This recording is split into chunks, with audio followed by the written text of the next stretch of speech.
TV on tauji. On tauji ya.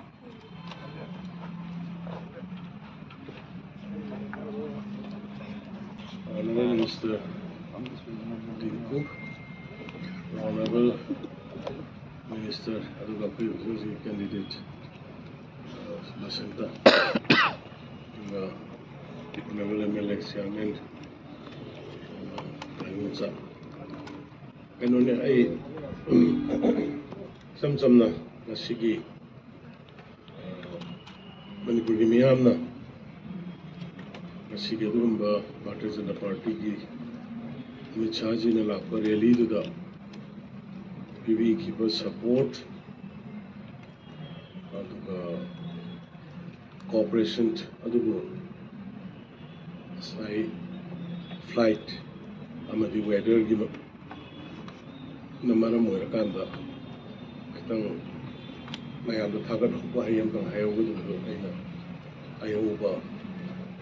bang sabado sagi weather gi yum nga maudra du gi ai mayam ko chumni ba ede gi kutang da bani ku bi praja punamo yamna su siraba yamna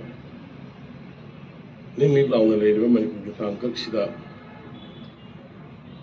Bharatiya Janata Party को थाजबिबा और prime minister Modi ji को थाजबिबा honourable Amit Shah ji को थाजबिबगी लंगी रखिबा मयाम पुनमक आइगे माइकैदगी Bharatiya Janata party की माइकैदगी candidate ओइसरिबा इनाव बसंतगी माइकैदगी मयाम को तोबिमल खंगुसरि यामना अमु हेन लायक फबदी Manipur ki praja miyam na ngasi khangning na lakhiba sahi kaya dagi hangaga lakpa haukiba tha tara rijasu ningnik launa tumam chabam khangdara kaithel pambi ma sing maira pai ma sing school tamba chhatra chhatri sing college tamba chhatra chhatri sing university te laiba sarkari karmachari oiro political party sing mi oiro hangdara tension laidana matam punamaka lakiba issues kara masi yamna sengna amadi yamna with a commitment masi Honorable Union Home Minister Amit Shah jina adugumba historic oiraba hapta kangjai bungda hongna lauthoga thanamkhre madudi handaki election se sumnagi political party BJP नत्रगा कांग्रेस नत्रगा मगी election नते हंदक election असिदी मणिपुर थुगाइना बहोनबा अदुगुंबा party दुगा मणिपुर बु सुंथु थुगाइबे यारोय मखल अमतदा काहेनबे यारोय ngakani हाइदना थोलाइबा BJP ने हाइबा दुगुंबा पार्टी दुगी स्टैंड दु मेन माना लाउथोंबा आइदि ऑलमोस्ट दम लोइरब्राइना खलै मणिपुर की प्रजा सिंह लाकदबा MP इलेक्शन की debate talks, discussion, nasi gisi da dum loire ne loi maram di FMR ki maram da clearly laurong hore fencing ki maram da yam clearly thambiram hore inner line permit ki maram da kamai to gi bano hai party ki stand yam clearly thambiram hore khwaide ki maru hoi bada separate administration na trak na separate facility Gi gaina panba manifesto das separate facility reconciliation gaina panba party khara ngasi dum bha tarmani ekoi gi hairiba potu machit ama Manipur ki separate ama Manipur ki separate ama pot machit ama wahi ama panbe aro ya hairam badum me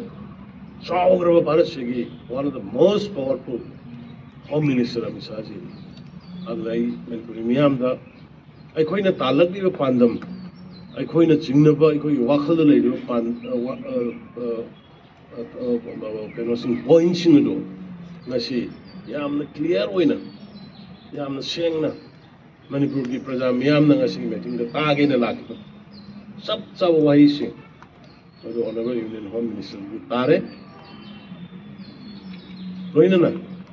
mana Manipur की ꯂꯩꯔꯤꯕ ꯄ꯭ꯔꯖꯥ ꯃꯤꯌꯥꯝ ꯏꯃꯥ ꯏꯕꯦꯜꯁꯤꯡꯗ ꯌꯥꯝꯅ ꯑꯆꯧꯕ ꯊꯥꯖꯕ ꯑꯃꯁꯨ ꯄꯤꯔꯝꯃꯤ ꯃꯗꯨꯗꯤ ꯃꯅꯤꯄꯨꯔꯒꯤ ꯀꯥꯏꯕꯒꯤ ꯋꯥꯐꯝ ꯃꯆꯦꯠ ꯑꯃ ꯌꯥꯎꯍꯟꯗꯅ ꯑꯊꯨꯕ ꯃꯇꯝꯗ ꯅꯔꯦꯟꯗ꯭ꯔ ꯃꯣꯗꯤꯖꯤꯒꯤ ꯑꯍꯨꯝꯁꯨꯕ ꯇꯥꯝ ꯍꯦꯛ ꯂꯥꯛꯄꯒ ꯃꯅꯤꯄꯨꯔꯗ ꯄꯤꯁ ꯄꯣꯔꯛꯅꯕ ꯍꯣꯠꯅꯕ ꯍꯥꯏꯕꯁꯦ ꯑꯗꯨꯒꯨꯝꯕ ꯅꯔꯦꯟꯗ꯭र ꯃꯣꯗꯤꯖꯤ ꯂꯥꯛꯀꯗꯧꯔꯤꯕ